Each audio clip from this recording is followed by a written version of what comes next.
Hey guys, yeah, so this is gonna be a long one. The original video is 40 minutes. I don't know. I'm gonna try to, I'm gonna try to just throw 10 minutes in there.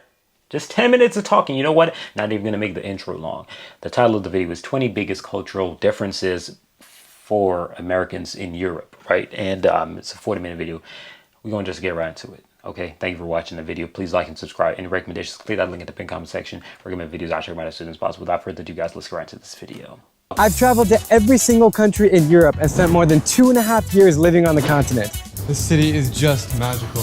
Gives me the goosebumps. But as an American, I got to admit, things are a little bit different here than back home. It costs $3 to use this bathroom. Of course, there are many similarities. Both the United States and Europe are leaders in innovation. They share a love for sports and produce the world's most famous movies, music, and fashion trends. Both have world-class universities, high standards of living, and share a commitment to human rights. But in this video, I want to share with you 20 cultural differences that I find between the US and the majority of Europe, all based on my own personal travel experiences. Let me know in the comments down below if you agree or disagree with my thoughts. Thank you. No, I'm gonna let you know, baby. We're here in Salzburg, Austria, at a beautiful cafe here, right on the water. But the problem is, we can't order because they don't come to your table, even if you flag them down. Dude, can you flag him down? He's here. Are you serious? Oh, Dana got him. Good job. You're so shy. He totally ignored me too. Is it awkward? Are This you is for actually real? the home of Mozart. He was born just... Are you for real? Like, nah. Hey, yo, my mans, we ready? Or, like, in America, like, people don't come to you either ways. That's crazy. There's no way this is the entire Europe. Like, damn, that's crazy. Imagine going out, bro. Like, so where do you order from? Like, how do you order if they're not gonna come to you? I don't get it. around the corner How? from here. I wonder if he had to wait this long to get a table. How are you? Busy, yeah. And Aperol Spritz. I mean, I'll he have the came. same ham and cheese toast, and then Hold on, run that back. Cause what? He said Sorry. it won't come. He totally. and I got him. Good job. You're so shy. And I got him. Good job. Even if you back. flag him down. Dude, can you flag water? But the problem is, we can't order because they don't come to your table. Even if you flag them down. Dude, can you flag them down? They just came, bro. They just take a long time. Damn. Yes, thank you. Thank you, sir. And pate, thank you. It's awkward. In the US, the waiters and waitresses go over the top to make sure your experience is like top. Yeah, because they get tips. And they'll check on you every 5 minutes, like, oh, we just want to make sure everything's okay. But here in Europe, like, they don't give a about you. They basically come by, they're like, hey, what do you want? Kind of like that. Yeah, I kind of like it too. In the US, they step over your toes too much sometimes, and then you feel awkward. You're like, okay, go away. Food is Yeah. finally here, and Thanks. man, can't beat a cappuccino in Europe. Dudo has pate, but he won't eat it. Meal was great. Now we're just trying to pay. Boy, kick them out. always- Man, kick them out. How you gonna feed a damn dog with the damn utensils from the damn... Whew. Hey, I love pets. Don't get it twisted. I love them. But good lordy, what the hell going on, man? God. Interesting experience. I told the guy we could pay. He goes, yes, be back. Just like walking back and forth. Excuse me. How do you say excuse me in German? Entschuldigung. We've been trying to pay for like 15 minutes, but Oh my God. Just yeah, they just... wait to raise his hand. I raised my hand like 5 times. I might have to rely on you to do that for me. Thank you. Hi. We just have pay, please. Yeah. That's crazy. So I just got this rental car in Germany, and you have Damn. no idea how much of a pain in the ass it That was looks like a to get an Mercedes. automatic car. Almost all the cars in Europe are manual, which I know I'm gonna get made fun of in this video because That's most bullshit. Americans don't know how to drive stick shift. That's bullshit. Ain't no way. Most? In 2020, what are we in? 2024, most of them manual? I don't know about that. I just can't, I can't fathom it. I'm living in Europe. Why the hell? I don't know. Honestly, I don't know, okay? I don't know. I cannot recall seeing, like, when I go on websites, because I love cars, you know, I go and I scout websites. I literally go and scout websites. I rarely see new cars in manual. in Europe, and I'm very proud. I can drive manual car. I can. In fact, my entire family can. Probably only my sister cannot do it, but entire family can. My mom and my dad can, and I can. I actually had to drive manual for car school in Finland, so yeah. At least they have them, that's for sure. When you think about driving in America, Americans love their big trucks and SUVs, and we also drive on the right side of the road, where in Europe, it's mostly on the right side, but some countries like Ireland and the UK, it's on the left side. Driving on the Autobahn here where there's no speed limit and the cars are flying by. Like I'd be flying too. And they drive right on your tail, and if you don't pull over, they'll just like right behind you. Yeah, cause move, bitch. I'm going 100. I'm sorry. Like, I don't know. Like, sometimes I feel as if some sort of European arrogance is taking over me. Like, I don't know. Like, I don't know. I'm sorry. I'm sorry for the explosion. I'm sorry, but yeah. I don't know. I just feel like it's happening, you know, like when I go outside in the road and I see people doing like some things that would be typically okay or understandable in the US, it's like, I don't know. I don't know. 30. That car must be going 200. Also, when you're driving in Europe, you have to look out for all the little signs and the little bumps everywhere. Yes. It's quite different than back home. So you just gotta really pay attention. And of course, the signs aren't all in English, which makes sense because these countries don't speak English as a first language. So you just gotta pay extra close attention to what's going on the street in front of you. Facts. See that sign on the right? What does it say? Sergio Strup Kurt. Sergio Script. You have metros. Google Pixel saapuu Suomeen. Ennakkotilattavissa Elisalta 14. elokuuta. Will you marry me, Lily Blossom? Hell no. Don't make me regret this. If one day you had a daughter, what would you say to her? Goodbye. Trams, buses, a lot of pedestrians, people on bicycles. There's a lot more going on when you're driving in cities in Europe. And also, the roads can be really, really, really narrow. Like you have to fold your mirror in just to get through a little alleyway. It's really, really stressful sometimes if you're not used to it. And you have to have really good judgment on the boundaries of your car. This is hilarious. Careful on the right side. Okay. I think I gotta plug this in. How was the drive? The cobblestone streets are this big and the car is this big. All right, it's time for a little gasoline experience in Europe. Check this out. So first, you pull in like usual. But the tricky thing is that most rental cars, let's say, I don't know about most cars, but rental cars take diesel, not regular gasoline. Yeah. You can't jump, otherwise the car's not gonna drive. So I gotta go diesel. What do you mean? The right one. What do you mean? Diesel. You're gonna break the car. Hey, yo, he should have, you know what he's not doing? And I don't know if he's going to do it, but he should have mentioned the grade of gas that are in Europe because holy smokes, it's different. Like, I am still in disbelief seeing 95 as the lowest freaking level of gas. Dude, 87 exists in the United States, okay? And seeing freaking 95 as the lowest gas in Finland really blew my mind. I was like, yo, crazy. But yeah, I don't know if he's gonna show that, and you can't really see it based on the angle he has. You put it in. If you've noticed, I haven't paid anything yet. I have not paid a cent. I'm just coming here and putting gas straight into the car. It works on the trust system here. You fill up the tank and then you go inside and pay. So technically I could just drive off without... Yeah, nah, that's not how Finland goes. Finland is more similar to the United States. Just the difference is that in Finland, they have like an automated box outside and you pay. Plus, what I really like about Finland, I've said this before, Finland just feels so more advanced than a lot of countries. With Finland, there's an app. Right? You have the app and you pay with your Apple Pay. From the app, just go to the gas station, boom, done, drive, gone. They'll charge, what they usually do is like charge you like $90. And then however much gas you took, you know, until the car is full or wherever you want to stop, it literally charges you that. And it's like, oh my gosh. Wow.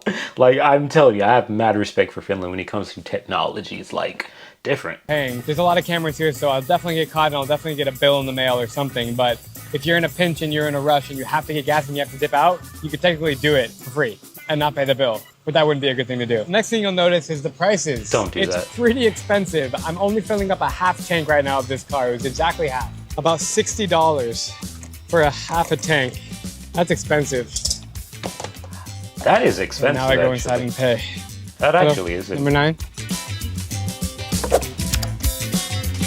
Perfect. And it's painfully awkward to film in public as people are super private. Thank you. Bye-bye. To be honest, it is a pretty efficient system once you get the hang of it. Not as efficient as what I told you guys. Like, be honest. Americans work longer hours and get fewer vacation days than Europeans, almost across the board. In the US, the average worker gets about 2 weeks of paid vacation per year, while here in Europe, employees often enjoy up to 6 weeks. Europeans like to call these breaks holidays, whereas we call them vacation. The two words essentially mean the same thing, but in Europe, they take their leisure time very seriously. If you just visit any park in any European city, you'll see people out frolicking around, having a picnic, going on a bike ride, or simply just laying there and spending the whole day outside. In America, we have this culture of being really busy and overworked and feeling like it's a good thing, like we strive for that, we want that. Where in Europe, it seems to be the opposite. That's cool. Yes, you can make the argument that this is why so many innovations come from the US, because we are go-getters, which is awesome. But you could also make the argument that Europeans do enjoy their lives more. Many Americans see long hours as a sign of productivity and success. They often brag about their packed schedules and time spent at the office. Europeans, on the other hand, value downtime and believe taking time off to recharge is essential for well-being and productivity. Clearly the party's over there. I'm not like I'm one of those persons. You'd probably look at it and you'd be like, oh yeah, he just goes hard and whatever. But the reality is, when you think about life, like, you're gonna die. Imagine just working every day and then you hit 50 and you're like, shit, I'm about to die right now. Shit, we outie, right? But then imagine hitting 50 and then you're like, damn, I done had so much fun. Shit, this is a beautiful life. I done lived. You know what I mean? It's like, it really hits different when you weigh it like that. You can't look at it like, oh yeah, I'm gonna retire at 50, 60, 65, whatever, 70, 80, 90. I'm just chilling on my yacht. You can't look at it like that. You got to look at it in a real cruel way. You die at 50. Right? You die at 40. Like, how would you feel just working all your youth all the way up? And yeah, it gets depressing. Even in some European countries like Spain, businesses will shut down for a few hours in the afternoon for a long break. In the US, this would be unheard of, where lunch is nothing more than a quick meal at your desk. The work week also differs significantly. In France and Germany, the standard work week is about 35 hours, with strict limits on overtime. In the US, the typical work week is 40 hours, with many people working much more.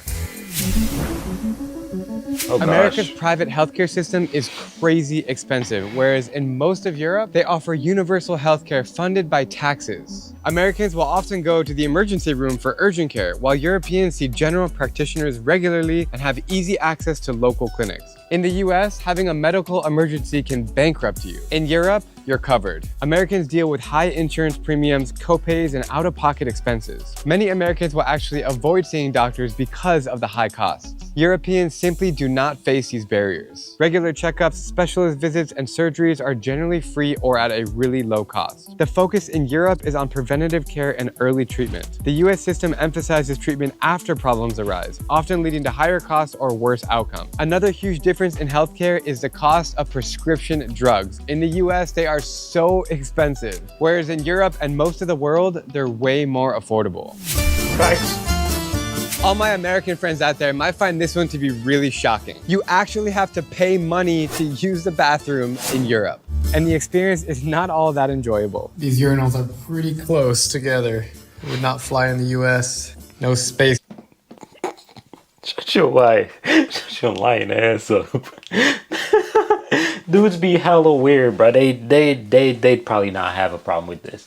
But anyways, paying for bathrooms in Europe, I don't know. I don't know. I'll agree with this statement. Like, I live in Finland and I've seen paid bathrooms once. Literally, no, it wasn't once. It was like about 2 times, and these are like at some special places. But that it's not. I wouldn't say it's something average, you know. So you'll see it, but you won't necessarily see it all the time. But mind you, I've not been to those more popular European countries, so I can't really speak on that. But To pee. Oh my God. It's unusual to say the best. You gotta stand up to go to the bathroom. My first time coming to this continent, I could not believe my eyes when they were asking me to pay, usually around $1, but in Paris, I actually had to pay $4 to use the bathroom one time. And you could argue on one hand, it's nice to have clean facilities when you want to use a bathroom. I mean, nobody wants to pee in filth and dirt. But I mean, come on, paying for a bathroom, this is something that I just don't agree with. And I'd love to hear from you guys in the comments down below. Heck no, pay for anything, bro. What the hell? Nah. Listen, if I'm getting something good, I'm paying for it. There's nothing wrong. Like, I get it. We don't probably value cleanliness the way how it should be valued, and we probably believe that, oh yeah, it's a bathroom, it should be free. Why should it be free though? Like, if somebody got to go in there and clean it up when you mess it up, because 99% of people when they go in the bathroom, they don't give a damn about nobody else. I don't went in so many bathrooms, they got pee, all this mess all over. Like, come on, bro. Like, somebody got to clean that up. So what if it's paid? Somebody got to clean it up. So let that person get a little salary. You know what I mean? Ain't no free shit out here. What do you think about paying to use the bathroom? Are It's you a for good it to have thing. clean facilities, or are you against it? You just It's a want to good do your thing. business Ain't nothing and move about on it. for the day. Ain't nothing about it. Let it be. Good or bad. I don't know what to say of it. Like, yeah, it's the best thing ever or it's the worst thing ever, but it's fine. Just want to take a quick break and thank the sponsor of this video, Airalo. If you're a traveler to treasures and it's great and fine restaurant, if you click that QR code or click on the let's get back to the Europe versus US story. This is a 4570. Damn. Gun ownership is you ain't widespread showed and it? accepted in the US, Ooh, protected they got by the the American Second card, Amendment. though. Many Americans view gun ownership as a fundamental right and a part of their cultural heritage. Did you grow up around guns like with your father? So Yeah, he was the one who taught me how to handle firearms and go shooting. Everyone here grew up with them, so they understand the dangers of them, the safety, you know, what you need to be prepared with them. It's a different way of life, I would say. In other words, guns are a mean of personal protection and a symbol of freedom. And people believe that having a gun is essential for defending themselves and their families. As a I've seen that result, Texas the US flag on has the the shirt. highest rate of civilian gun ownership in the world, with 121 guns per 100 citizens. However, this widespread access to firearms comes with significant consequences. For the last 5 consecutive years, there have been more than 600 mass shootings, which is defined as when 4 or more people are killed. We are learning new details about a mass shooting. The suspect fled, setting off a police chase before crashing into a ditch. This statistic is really alarming, and it just shares the downside of having guns in the US. It's honestly terrible and my least favorite thing, if I had to pick one, about United States society. All the killings with guns. It's just so sad. I'm numb to the news and I don't even know what to say when I hear about another shooting. It's just really, really, really terrible. In contrast, Europe has strict gun control laws and much lower ownership rates. In fact, most European countries require extended background checks, mandatory training, and valid reasons for owning a firearm, such as hunting or sports shooting, not just a casual, everyday gun owner. These strict regulations make it difficult for the average European to own a gun or to get a gun, which as a result makes gun violence extremely rare in Europe. And I gotta be honest, it's much safer here than in the US. Like, I'm just being real with you. Like, I ain't never gonna lie to you. The reality is I love guns. And I saw somebody said a comment about this saying that it sounds weird. Somebody says they love guns. But listen, I love guns. But it's not the best thing in the world, dude. It hurts people. And I'm okay without having it right here, right now in Finland. If I'm not mistaken, Finland is one of the most populated countries with guns in Europe, if I'm not mistaken, but it's for hunting, obviously. And I've heard of shootings in Finland, actually, ironically. One that was really sad where a kid was being bullied and, you know, whatever. That was, I think, last year. But yeah, the whole point that I'm getting at is I love guns, but the reality is they're dangerous. And you can love something that is dangerous and you just have to know, no, you know, there's like self-control is really important in life. Like, I love bikes so much, right? And I would love to go out there and ride a bike, a super fast bike, but I know that chances are I could easily lose my life doing that shit. So I'm like, though I love it, I'm not gonna do it. You know what I mean? So, you know, should be like that. Both the USA and Europe are home to a wide variety of religion. They're just beautiful. However, in the USA, religion is expressed more openly, with a lot of believers attending regular services. Do you guys hear that song. The call to prayer. I just got goosebumps. I can't believe I'm in America right now. The US is predominantly Christian, and churches play a central role in community life, often hosting social gatherings and charity drives. Public expressions of faith are common, such as prayers at sporting events and religious symbols in schools. You'll also see that in big cities, they organize religious festivals and parades. This is Jewish. In contrast, Europe is more secular, with a lot less religious people. Like right here in the Czech Republic, it's actually the most atheist country in the world. Over 60% of Czechs don't believe in religion. 60! This secular mindset is also clear in the politics of many European countries. Governments tend to maintain a clear separation between church and state, ensuring that religious beliefs do not influence policy. Also, in many European nations, religious education in public schools is minimal or just non-existent. I mean, I can't hate on it, like, but he didn't even mention that Europe most dominantly is Christianity. Like, there's literally religious wars that happen in European history, and like, there's so much with Europe, with Christianity, so I don't know why he didn't mention that, but okay. As we approach the lovely Charles Bridge, let's get our facts straight on this one. The USA is definitely a car country. The majority of Americans rely on their personal vehicles for daily commutes, whether it's to work, to a restaurant, or just to the store. We also have a crazy highway system, which makes a car kind of a necessity. This reliance on cars results in a high cost for gasoline, waiting in lines, parking, all these other things that come along with having a car for Americans. Oh, and don't get me started on traffic. It's the worst. Go to Los Angeles, San Francisco, Dallas, New York, Chicago. Traffic is the worst. Europe, on the other hand, has extensive public transportation networks all over the place. Trams, buses, metros, rollerblades, electric scooters. We just rented these scooters and we are flying through Rome. This is pretty awesome. Driving through the Roman Forum. Woo! It's almost like public transportation starts and ends in Europe. It's so immaculate, so clean, so reliable, so safe, and so easy everywhere on this continent. Variation. Cruising around Copenhagen. Yeah. With Grandma and Grandpa on a bike. Woo! Having fun. You think it's different than America? Oh yeah. Oh yeah, you can't ride your bikes Easily. and your cars on the same street. As the sun starts to rise here in Prague, I'm just getting goosebumps just looking at this view. Look at this. Does not get any better than this. Absolutely crazy. Anyway, so as I was saying, European cities like Prague are literally designed with public transportation in mind. It's also super easy in Europe to take a high-speed rail train to any city. Again, I have to side with the Europeans on this one. I am outside Dresden train station and heading to Prague, and I'm going to show you how easy and convenient it is to take a train in Europe. Let's go. When you walk into train stations, they feel more like airport terminals. Everything in here that you could possibly want or need. Food. Yeah, it does clothes, actually. Bakeries. And they're nice, like you want them. I remember my first time in a train station in Finland. It was Helsinki, not North Finland. It was South Finland. It was wild. Inside these places, look at it, huge. Look at this. Ooh. All the train stations here have a lovely dome. Although getting a ticket is sometimes a challenge. You just gotta figure out where to go. You gotta go online, bro. English. Then we're gonna go to from Dresden to PR Prague. Haha. It's just so easy to take a train here. Platform 13. You go here, you wait for the train, and that's it. You show up 5 minutes before. What's cool about taking trains in Europe is that it's encouraged, and everyone does it. It's just easy and simple, and you can go long distances, short distances. Europe's really got it down, and I wish the US would have a train system. Yeah, we have an Amtrak, but I've never taken it. I don't really know anyone who takes it. I wish there was a train that connected Phoenix to LA, LA to Vegas, San Francisco to Seattle. I'm just being real. I don't know that's gonna work.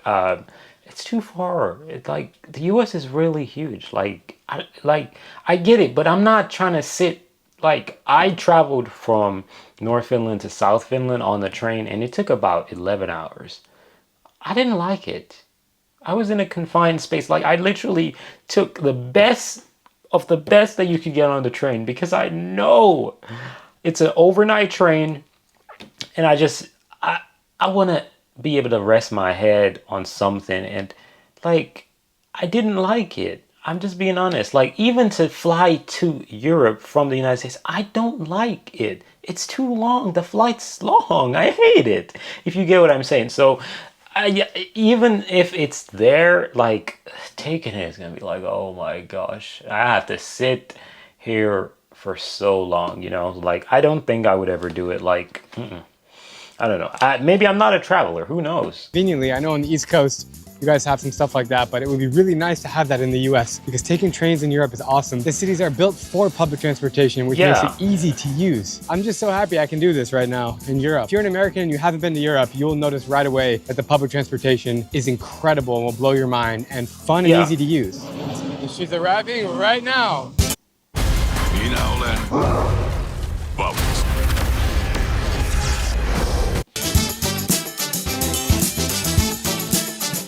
And just like that, I have arrived back in Prague, my favorite city in Europe. Easiest experience ever, highly recommended. Europe wins when it comes to public transportation, period. Next topic.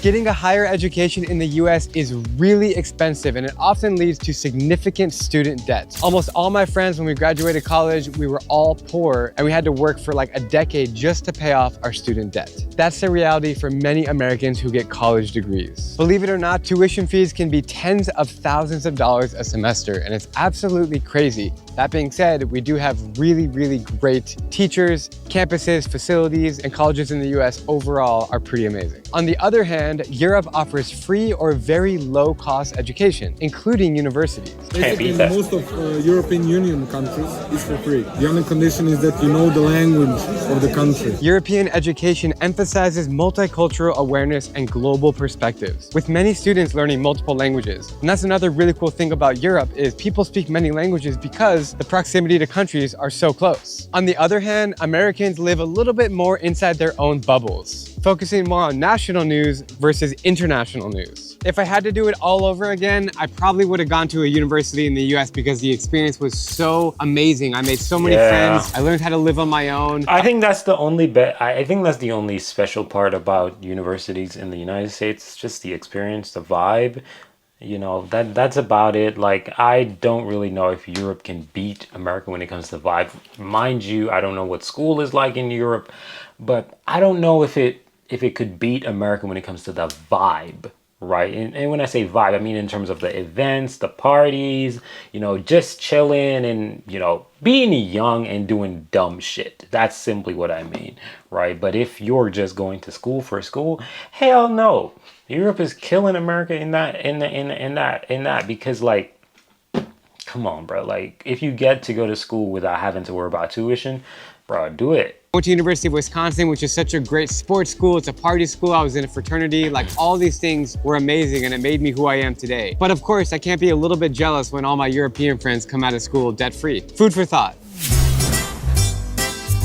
Piggybacking off the last topic, Europeans really do speak many languages. In fact, I have European friends that can speak 8 to 10 languages. This beer is very good. Das Bier ist ausgezeichnet. To pivo je výborný. Je to pivo очень вкусné. To pivo je veľmi dobré. It's so mind-blowing to me because in the US, most people predominantly speak English. Feeling patriotic. Let's go get some food. All right. You might have some people that learn Spanish or French if they continue to learn so in school. If they continue to try to pursue it after school, that's up to them. But if you walk into any grocery store across America and you ask someone what language do they speak, I would guarantee you that they just say English. Yeah. It is true that in the US, English dominates in education, media, and daily communication. What's it like to live out here in the countryside of Wyoming? Oh, it's great until wintertime. Whereas in Europe, on the other hand, it's a multilingual wonderland with multiple official languages. Dobrodošli u Zagreb.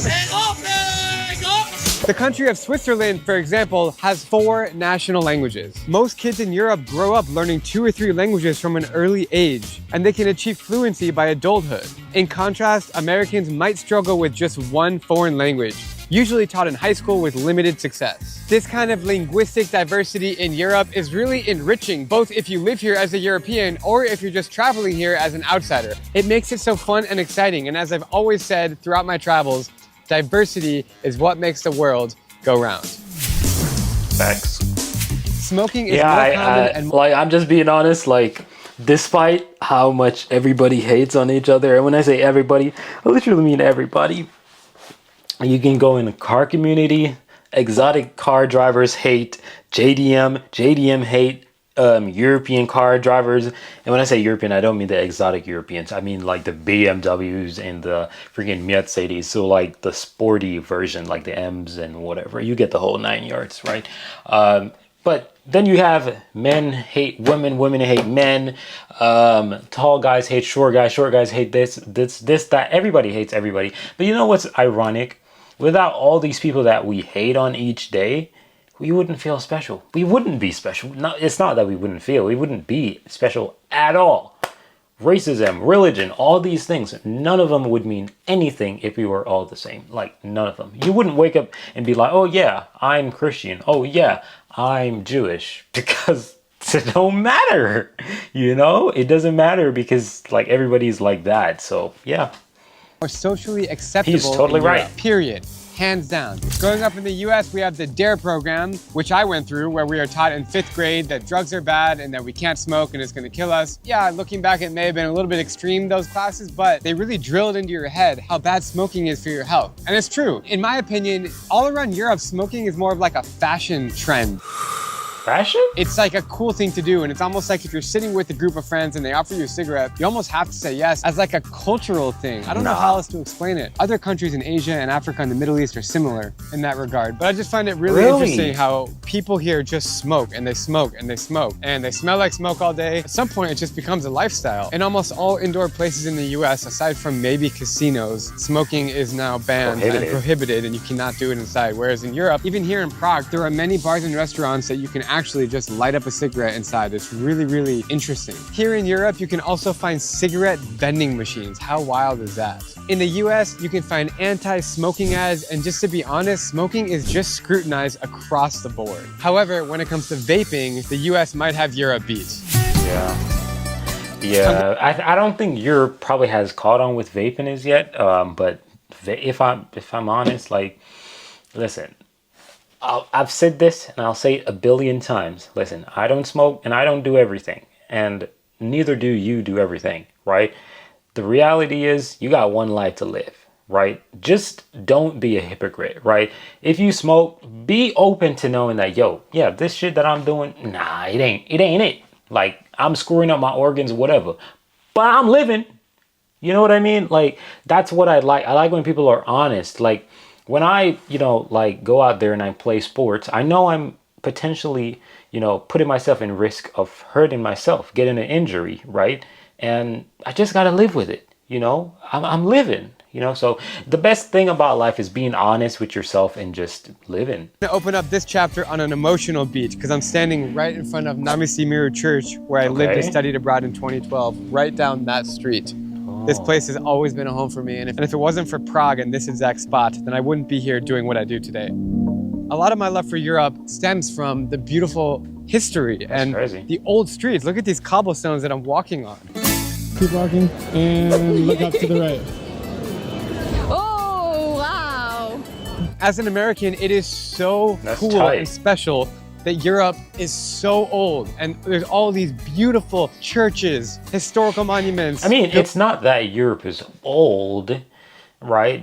I don't agree with the statement that Europe is old. It's the fact that it's maintained, because the United States was and is old as well. The earth is the earth. However, is it maintained? And that's why I really appreciate the fact that Europeans, like, so many wars, so many this, so many that, and these things are still here. I really appreciate that. Like, where I live in Finland right now, it got ruined because of World War II. When the Germans came in, okay, I probably should say Germans because I don't want people to mistake what I'm saying. When the Germans came in and the Russians were there and they were fighting, this part got ruined, right? So, yeah. Buildings like this with gargoyles on top. Like, we don't have anything that looks remotely similar to this in the US, and everything in the US is new. It's just so charming to walk around and experience and see these beautiful buildings on every single corner. It's freaking awesome. I love the detail. It's just amazing. Some cities are more beautiful than others, like Prague, Paris, Madrid, Budapest, Bucharest, Romania. I find these places to be some of the most beautiful. Spectacular views. The architecture in Prague is outstanding. Everywhere. Gives me the goosebumps. Man, just walking around Europe is like a freaking museum. We're in the Colosseum. Is it cool? Every corner, everywhere you go. These buildings are like hundreds and hundreds and hundreds of years old. In the US, we do have some old cities like New York, Boston on the East Coast, which are a few hundred years old, but we ain't got nothing on European cities. No. Castles, cathedrals, and ancient ruins are preserved and integrated into modern life, with governments designating money to maintain these sites. This is the Temple of Juno, which is a Greek temple that was made in the 5th century BC. It's just absolutely incredible. Can you find anything like this in America? Not even close. I don't think anywhere in the world you can find something like this. It's incredible. In big American cities, you see a lot of skyscrapers and new things. But in Europe, skyscrapers are almost looked down upon. You want to keep things traditional. You don't want buildings to go above that height. All in all, when it comes to history and beautiful buildings, Europe 1, USA 0. It's such a different world than ours, but I love both. The USA thrives on big food portions and unhealthy nutrition. That's a huge size, Grandma. You ordered too much popcorn. Look, we have 3 bags. I thought they were small. If you ever go to eat food in the US, you'll find a massive plate with a lot of calories on it. And it's kind of gross. I just think about IHOP or any like American diner, and you sit down and you order something and it's just a lot going on. And to be honest, it's reflected in the people's health. A lot of America is overweight. Go outside of any big city in the country and you will see people that are very, very large, which is unfortunate and sad. Europe, on the other hand, is clean and petite and nice. And when you eat, you just get a smaller portion of the food. This food is absolutely delicious, fresh. Classic. Löydä seikkailusi. My question is, do you think the world is losing the whole petite thing that you just said? Because I personally do. I don't think like a guy like myself is respected in terms of a body weight. Like, I don't think so. I'm fairly lean. I'm very lean. Like, all I have is simply muscles all over my body. I'm lean, okay? But I don't think that what I have is respected. I think majority of women would rather be with a big guy, and it's that simple. And I think a lot of men these days would rather be with a big woman. And I think women want to be bigger. And I think men want to be bigger. Like, my dad is huge in terms of muscle, not fat, but muscle. And I don't want to be like my dad. I've said it time and time again. I don't want to do it. Like, yeah, it looks cool to be having big ass muscles, but I don't want to be that. You know, I want to stay small and agile, right? But hey, I think the world is kind of shifting towards more, you know, a lot more on the sides. A lot of times the vegetables and ingredients are much fresher and healthier and directly from the source. Not everywhere, of course, I'm generalizing a little bit, but I find this to be the case for most places compared to the US. And when you think about all this, it kind of makes sense because the fast food culture of the US caters to American lifestyles. We're always on the go. We always have like a quick second just to eat and get out of there. We don't have leisurely time to hang out and relax. Whereas here in Europe, everything is just relaxation time. You want to go to the cafe and chill with your friends. You want to go to the restaurant and hang out. When the weather is nice in Europe, everyone, and I mean everyone, is outside enjoying lunch, coffee, Aperol Spritz. We just sat down amongst many German. Like, I'm not lying. Like, here in Finland, bro, I go outside when it's overcast, snowing, raining, whatever. Dude, I don't see nobody unless it's big boy sun out there. I'm like, damn, where everybody came from? Here in the center of Clevelandburg, everyone just enjoying the outdoors behind me. And therefore, you do get finer and healthier quality, period. This is a topic that I'm actually really passionate about because as I get older, I'm trying to eat healthier. But when I go to the US, it's hard to eat healthy. It's just difficult. But here in Europe, everywhere you go, there's like little cafes on the corner that are selling salads and non-fried and non-greasy foods. And it just makes it a lot easier to take care of your health. Europeans recycle more and they focus more on sustainability. As you can see, where you throw away your trash, there's like different bins for different things. And you'll see people actually following the rules and putting all the boxes here all the bottles in here and here for the trash.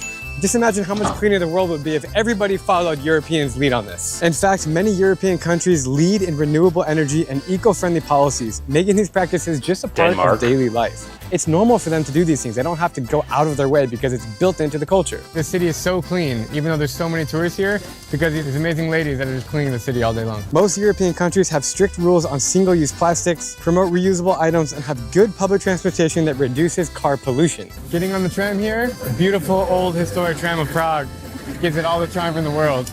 Green spaces in cities encourage outdoor activities and help improve air quality. In the US, by the way, I saw something. I live in the city in the entire world with the best air quality, and that is in Finland. So yeah, if you go online and you know what, let me just fact check it real quick. City with best air quality. Let me see if it might pop up. It doesn't pop up. Okay. You know what? Cause I saw it. Dude, don't do that. This is such a shit. Dude, I am telling you, there was something with the air quality here where I live that was like they got awarded something like, bro, I don't even know, man. Just forget it, bro, because I'm gonna research on that because I know what I saw.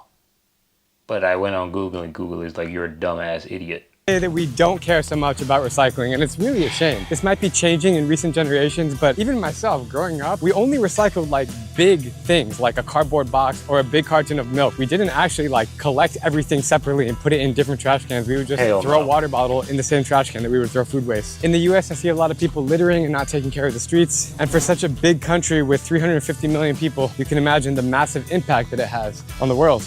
I will say that some places in the US do put recycling forward, but overall as a society, as a nation, I think we are light years behind Europe. And this might not be a problem for us in today's world, but for our kids' generation, it's detrimental. Recycle, please. We do care about Earth.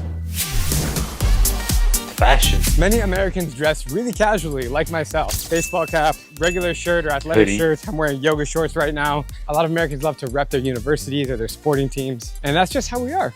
You know, hoodies, regular shoes, socks, shorts. Europeans, on the other hand, are really fancy. And when they dress up to go to dinners and to go out and just to like, whenever they leave their house, even if they go to the grocery store, they just present themselves nicer and they have fancier haircuts and they're more elegant looking. And personally, I feel a little bit like an outsider in some situations when I go sit outside on a cafe and everyone's looking nice and I'm just there. Like, clearly there's an American dude that shows up, but this is usually how they can. I'm rocking a hoodie. You know what I'm saying? Like, hey, there's nothing wrong with being an exception, okay? Like, I'm trying to be comfortable. If we're not in an event where that is the dress code for the event, I'm going regular, you know, take it out, whatever. Got Americans from the crowd in any city in the world. It's like how they dress. Everything's so posh and fancy here. I feel like I stand out wearing my Be Spontaneous shirt. We stumbled upon a wedding and I don't think we fit in very well. Everyone's dressed super nicely. This is also reflected in the workplace. I mean, come on.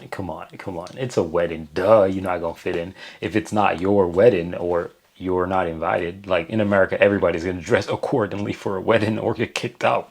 In the work environment, where in the US, a lot of companies are more casual with like jeans and just a regular shirt, whereas in Europe, they take fashion more seriously and people have to dress up, look nice. And hey, there's nothing wrong with looking nice, you know? There might be many Americans watching this out there that really like looking nice, and that's awesome. But I'm just saying, overall as a society, Europeans care a lot more about their looks. Random side note, this tower, called Žižkov Tower in Prague, is a really awkward looking building, and you can see there's black babies going up and down the side of it right there. Really, really weird and funky.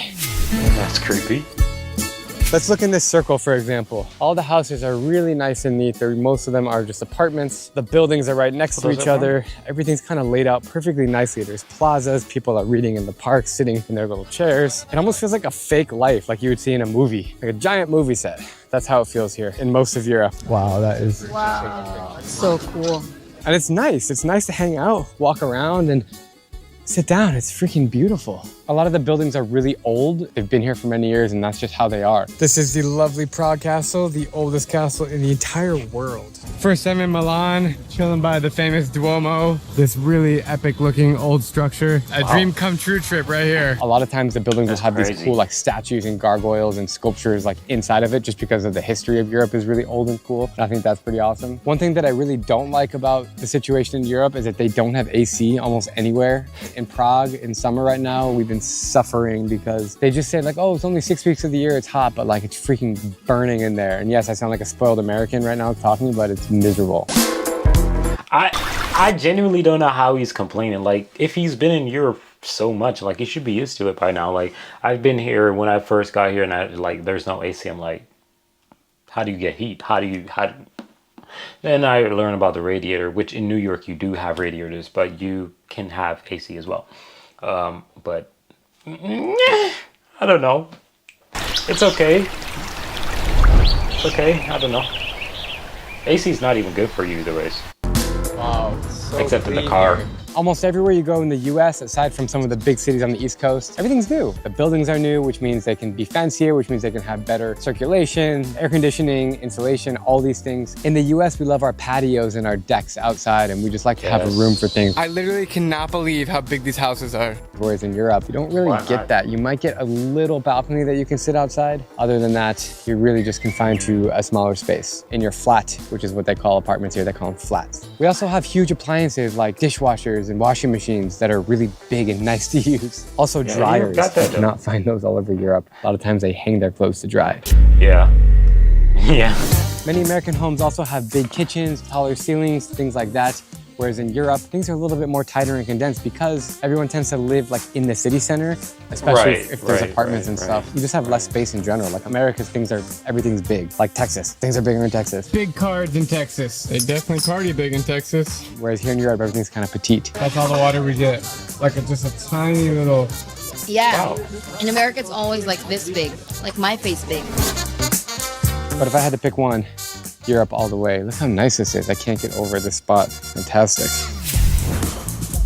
Measurement. For some weird reason, America uses the imperial system, which means measuring distance in miles, weight in pounds, and volume in gallons. It's so funny to me because most of the world has no idea what any of this is. Here in Europe and almost everywhere else in the world, they use the metric system. That means covering distances in kilometers, weight in kilograms, and volume in liters. All of these things can be pretty confusing for Americans traveling in Europe and vice versa. But if you want to be a more worldly citizen, I'm talking to you Americans, you should try to learn the metric system. It's really helpful for travel. And it's also very simple and convenient, based on units of 10, making calculations and conversions much easier. Also, don't forget that in the US, we use Fahrenheit to tell weather. It's minus 22 degrees. I can't feel my hands or my face. Right now, it's about 85 degrees Fahrenheit, but in Europe and the rest of the entire world, they use Celsius, or right now it's probably around 30 degrees. Luckily, I know both because I've been traveling the world for 12 years, so it's easier for me to have conversations with non-Americans about things like weather. But this is always something that confuses me about the US, and I think it's just because we like to be bigger and greater and different than everyone else in the world. In the US, coffee is consumed on the go, with people grabbing their morning cups from drive-through places. Any kind of hot coffee. Americano. I'll have. You know what's ironic? I still have not tried coffee the right way. I still have not tried it where I go and take a seat and just drink. Like every time when I've had coffee in Finland, it's on the go because I use coffee as a tool. Damn. I use coffee as a tool. Damn. I'll have a latte. They're just quickly running into Starbucks, ordering on the app, and running out. We also pretty much only consume coffee in disposable paper cups. In Europe, it's a whole different story. So you always drink it while standing at the bar. It's cheaper that way. It's that bitter taste, just like goes through your veins. It's like one sip wakes you up. I'm serious. This is like a perfect cappuccino with the foam top. Look at this. First bite of a cappuccino has to be with a spoon. The coffee culture is alive and real here, but people Whoa, take their time different. and they drink and they see it as more of like a social thing. Even if they're by themselves, they'll still go to the street corner, sit down at a cafe outside, of course, enjoying the beautiful day and get a coffee, and they'll just sit there and either read or work. It's more of like an enjoyable leisure activity. They always have like coffee mugs. Of course, Europeans don't like waste with plastic and paper. They always just have everything feel more proper and more solidified. And it's all about the experience, of course. Got the coffee, bringing it now to grandma. When it comes to breakfast in the US, everything is really heavy and greasy. Think about omelets, think about breakfast burritos, pancakes, hash browns, bacon, egg, and cheese sandwiches. These are heavy, heavy, heavy items that make you really full and have a lot of calories. All the flavors of cheese and beans and eggs and sauce on one plate. Wow, I'm starving.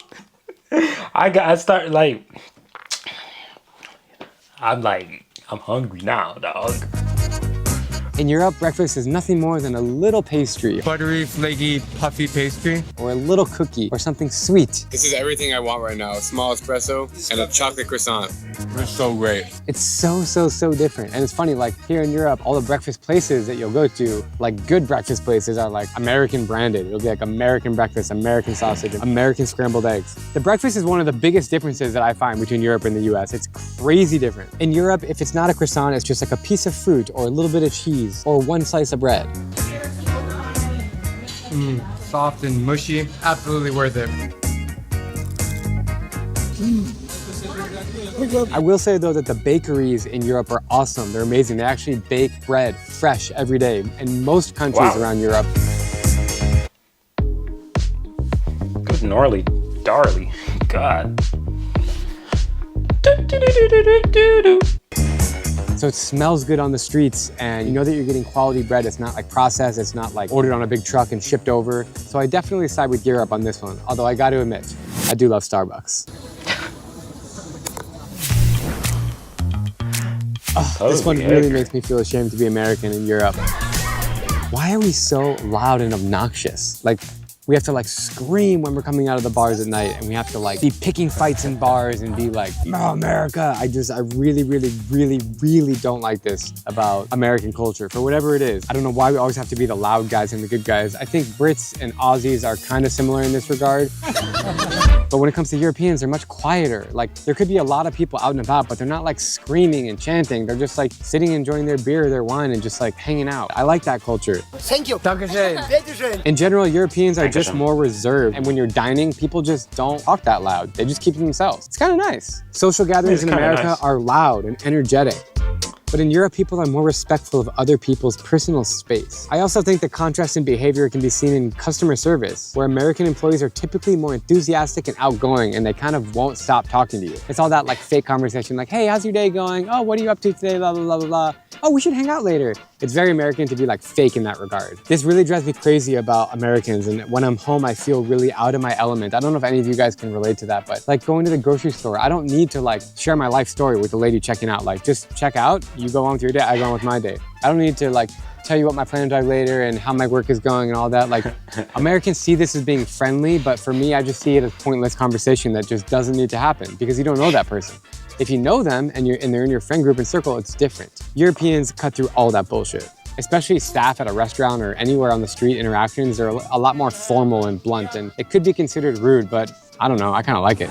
Wait, look, the risotto with the meat risotto. Another example is if you're on the train in Europe, people are just gonna sit and keep to themselves, kind of like in Asia.